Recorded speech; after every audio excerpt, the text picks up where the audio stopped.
ፋኖ ጎንደር ላይ ግዙፉን የብልጽግና ምሽግ መስበሩን አስታውቋል። ሸዋ ላይ ደግሞ ከባድ የደፈጣ ጥቃት መፈጸሙ ታውቋል። ከነዚህ ተከታታይ ጥቃቶች በርካታ የብልጽግና ሰራዊት አባላት የተገደሉ ሲሆን የብልጽግና መከላከያ ሚኒስቴር ጎንደር ውስጥ ከባድ ውጊያ ላይ እንደሚገኝ አስታውቋል።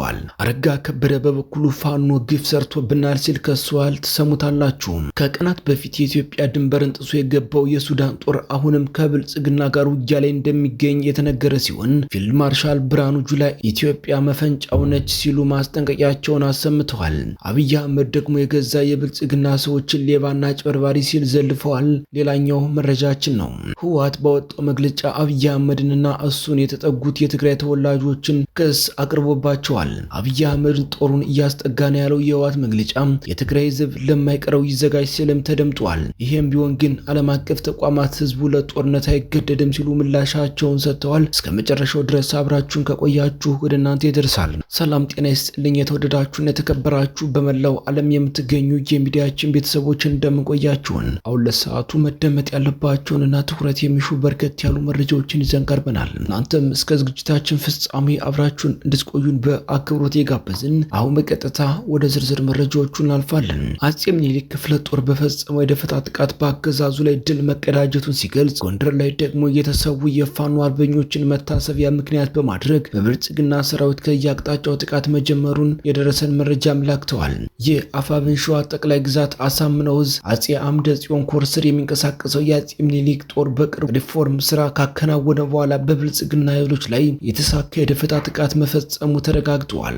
በመንዝቀያ ክላስተር ዘመሮ ከተማ በመነሳት ወደ ዘሪ ሲንቀሳቀስ በነበረው የብልጽግና ሰራዊት ላይ የአጼ ምኒልክ ኮር ሁለተኛ ሻለቃ በአገዛዙ ላይ አስደናቂ ድል አስመዝግበዋል ተብሏል። በዚህ የደፈጣ ጥቃት የብልጽግና ኃይሎች ክፉኛ መጎዳቱን የአፋብን አመራሮች በላኩት መረጃ አስታውቀዋል። በተሰነዘረው የደፈጣ ጥቃት 6 የብልጽግና ኃይሎች የተገደሉ ሲሆን ቁጥራቸው በውል ያልተረጋገጠ ቁስለኞች በዘመሮ ከተማ ሆስፒታል ሕክምና ላይ እንደሚገኙ ታውቋል። የብልጽግና ሰራዊት የደረሰበትን ምት መቋቋም አቅቶት ሙትና ቁስለኛውን ይዞ ያሰበውን ዓላማ ሳይሳካ ወደ መጣበት መፈርጠጡን ተነግሯል። በቅርቡ የአመራር ሪፎርም ያደረገው የአጼ ምኒልክ ክፍለ ጦር በአሁኑ ወቅት የተሻሉ ግዳጆችን በመፈጸም ላይ የሚገኝ ሲሆን ክፍለ ጦሩ ራሱን ለግዳጅ በማዘጋጀት ላይ ከመሆኑ በላይ በከፍተኛ የሰው ኃይል ግንባታ ላይ እንደሚገኝና ለቀጣይ ተልዕኮ እየተዘጋጀ ነው ሲልም ይፋ አድርጓል። በተያያዘ ዜና የአፋብን ሸዋ ጠቅላይ ግዛት አሳምነው ዕዝ ከትጥቅ ትግሉ ጎን ለጎን ህዝቡን በማስተባበር የመሰረተ ልማት ስራ በማከናወን ላይ እንደሚገኝ ታውቋል። ሰኔ 29 2018 ዓ.ም በይፋትና ጥሙጋ አውራጃ ቀወት ወረዳ ታሪ ክላስተር የጃቢርና ጎልጓዲሳ ጎጥ ለመንገድ መሰረተ ልማት ስራ ዘመቻ በነቂስ በመውጣት ከትጥቅ ትግሉ ጎን ለጎን በሞራል ሲሰሩ መዋላቸው ተሰምቷል።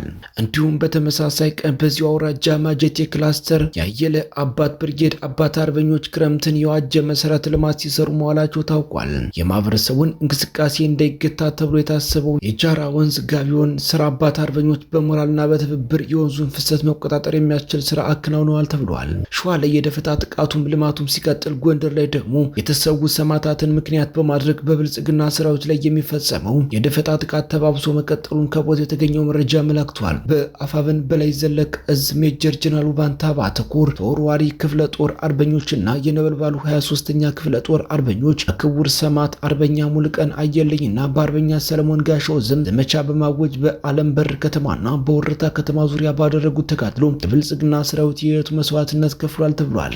ለአማራ ሕዝብ ዋጋ በከፈሉት ጀግኖች ስም የታወጀው ይህ ስኬታማ ዘመቻ ትናንት ሰኔ 28 ዓ.ም ከጠዋቱ ጀምሮ በአለም በር ከተማና በወረታ ከተማ ዙሪያ የተካሄደ ሲሆን በዚህም የብልጽግና ጦር የተሽመደመደበት ድል መገኘቱን የሜጀር ጀነራል ባንታ ባተኮር ይፋ አድርጓል። በቅርቡ ክብር መስዋዕትነትን በከፈለው የጠና ገላውዲዮስ ክፍለ ጦር ዋና ሰብሳቢ አርበኛ ሙሉቀን አለልኝ እንዲሁም የነበልባሉ 23ኛ ክፍለ ጦር ዋና ሰብሳቢ በነበረው በክብር ሰማዕቱ አርበኛ ሰለሞን ጋሻው ስም በተደረገው ዘመቻ በርካታ የብልጽግና ወታደሮች ህይወት አልፏል ተብሏል።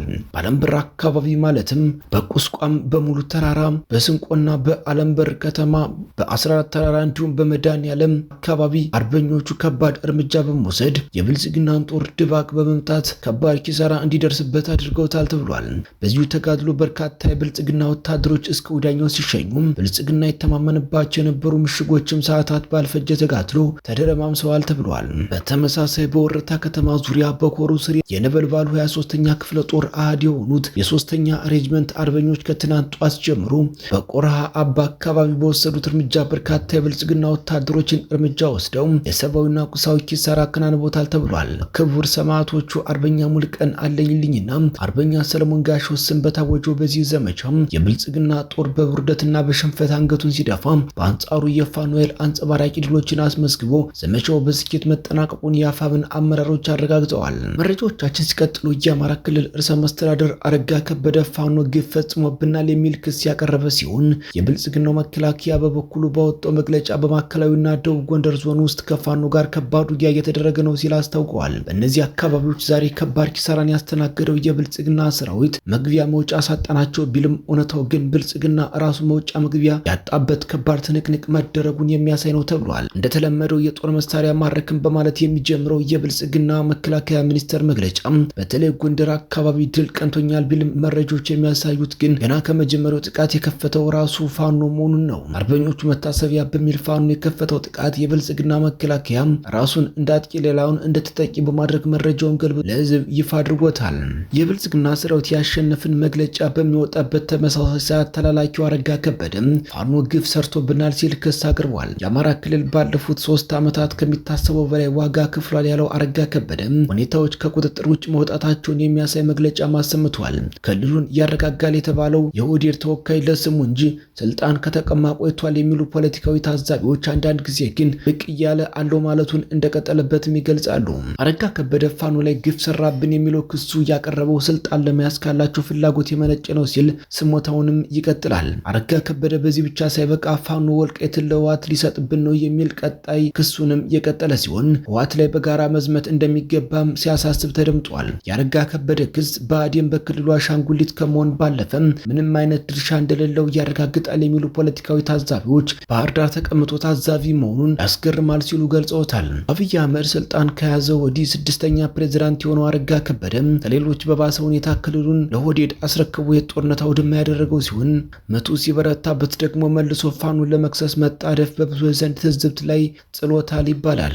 በሌላ መረጃ ስርዓተ አልበኝነት የነገሰበት ሰላምና ልማት የጠፋበት ዳር ድንበር መከላከል የማይቻልባት አገር ሉዓላዊነቷን ያጣች እርስ በርስ የሚተላለቅባት የውጭ ጠላት እንደፈለገ ገብቶ ዜጎች የሚጨፈጨፍባት የሞት የመከራና የስቃይ አገር እንደሆነች መውሰድ ይገባል።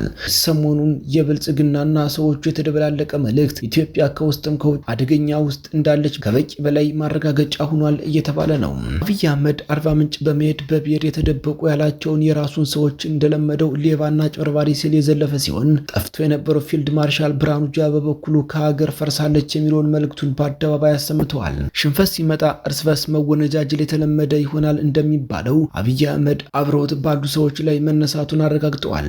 የጄኔራሎቹ ፈርሰናል የሚል መልእክት አብይ አህመድ መስማት ባይፈልግም ጄኔራሎቹ ግን በየተራ እየወጡ አሁን ያለው የኢትዮጵያ ሁኔታ መግለጽ መጀመራቸውንም ብዙዎችን አስደንግጧል። አብይ አህመድ ፊልድ ማርሻል ብርሃኑ ጁላን በቅርቡ እንደሚያሰናብቱ የማይጠራጠሩ ፖለቲካ ታዛቢዎችም የተሰሙ ሲሆን ካልቀደመ ሊቀድም እንደሚችል ማስጠንቀቃቸውን ቀጥለዋል። ብርሃኑ ጁላና አብይ አህመድ በየሄዱበት መድረክ አራምባና ቆቦ መልእክት ማስተላለፍ በቀጠሉበት በዚህ ሰዓትም ኢትዮጵያ ከውስጥም ከውጭም ከፍተኛ የግጭት አደጋ ውስጥ በመነገር ላይ ነው።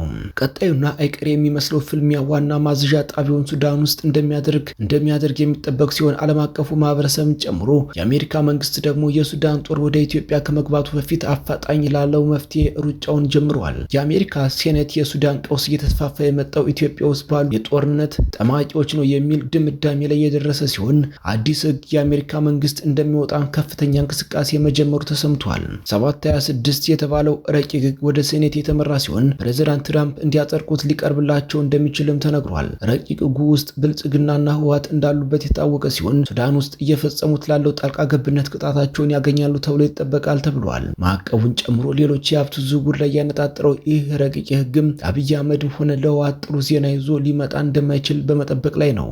የተወደዳችሁና የተከበራችሁ በመላው ዓለም የምትገኙ የሚዲያችን ቤተሰቦች ለሰዓቱ ያዝናቸው መረጃዎች እነዚህን ይመስሉ ነበር። እናንተም እስከ ዝግጅታችን ፍጻሜ አብራችሁን ስለቆያችሁ ምስጋናችን ከልብ ነው። በሌላ አዲስ ወቅታዊ መረጃ እስከምንገናኝ ያላችሁበት ሁሉ ሰላም ተመኘን። ጤና ይስጥልኝ።